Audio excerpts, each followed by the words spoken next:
नमस्कार दोस्तों, आज के हमारे इस वीडियो में हम आपके लिए सावन महीने की भोलेनाथ की एक बहुत सुंदर कहानी लेकर आए हैं।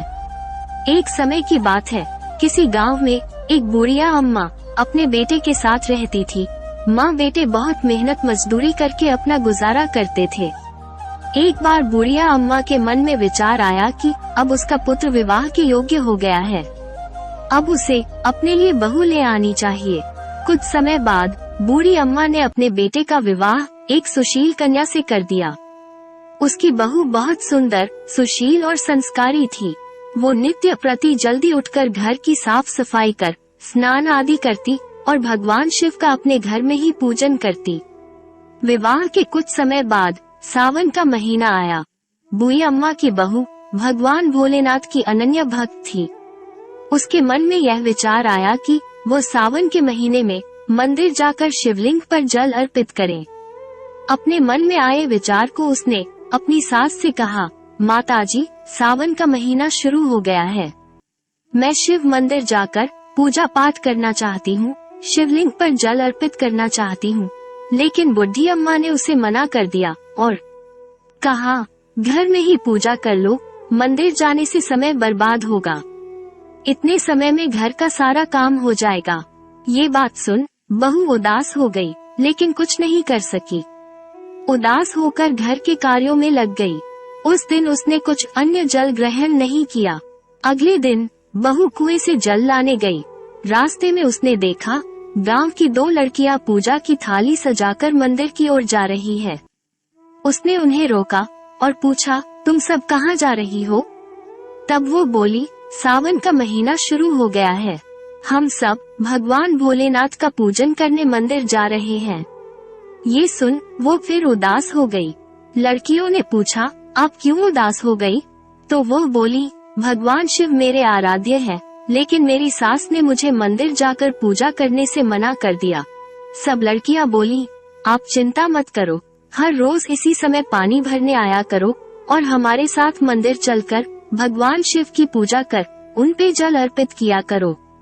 तब वे बोली, लेकिन मेरे पास पूजा की कोई सामग्री नहीं है, घर से लाऊंगी तो सास को पता चल जाएगा। तब लड़कियां बोली, कोई बात नहीं, आप हमारी पूजा की सामग्री से पूजन कर लेना। ये सुनकर वो बहुत खुश हुई और रोज उनके साथ मंदिर जाने लगी, जहाँ वो शिवलिंग पर जल चढ़ाती और भक्ति भाव से भोलेनाथ की पूजा करती और उनसे कहती, मैंने अपनी सास से ये बात छुपाई है, इसके लिए मुझे क्षमा कर दीजिएगा। ऐसे ही पूरा सावन का महीना बीत गया। सावन के अंतिम दिन उसने सोचा, पूरा महीना मैंने इन लड़कियों की पूजन सामग्री से पूजा की है, आज तो मुझे अपना कुछ भोलेनाथ को अर्पित करना ही चाहिए। ऐसा सोचकर उसने अपनी नाक से सोने की नथ उतारी और उसे धोकर शिवलिंग पर अर्पित कर दिया और पूजा कर घर आ गई। घर आकर वो अपनी सास से नजर छुपाकर इधर उधर घूम रही थी, क्योंकि वो जानती थी कि उसकी नाक में नथ ना देखकर सास जरूर पूछेगी कि नथ कहाँ गई। ऐसे ही दोपहर हो गई। तभी अचानक सास की नजर उसकी नाक पर गई और नाक में नथ ना देखकर सास ने पूछा, बहू तुम्हारी नथ कहाँ है? तो बहू बोली, माँ जी, मुझे नहीं पता, शायद कहीं गिर गई होगी।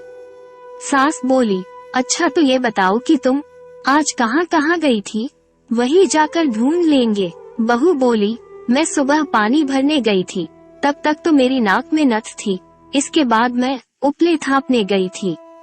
सास बोली, चलो वही चलकर देखते हैं। दोनों वहाँ पहुँचे जहाँ बहू ने उपले थापे थे। सास ने बहू से कहा, चलो अब ये उपले तोड़कर देखते हैं। दोनों सास और बहू उपले तोड़ने में लग गई।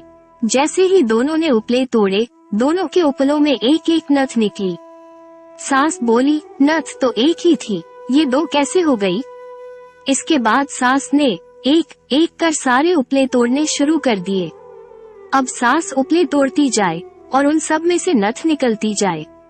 सास ने बहू की ओर देखा और पूछा, ये क्या माजरा है?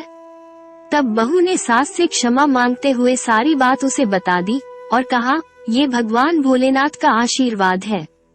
आज मैंने सावन की समाप्ति पर उन्हें अपनी नथ अर्पित की थी और उन्होंने मुझे इतनी सारी नथ वापस कर दी।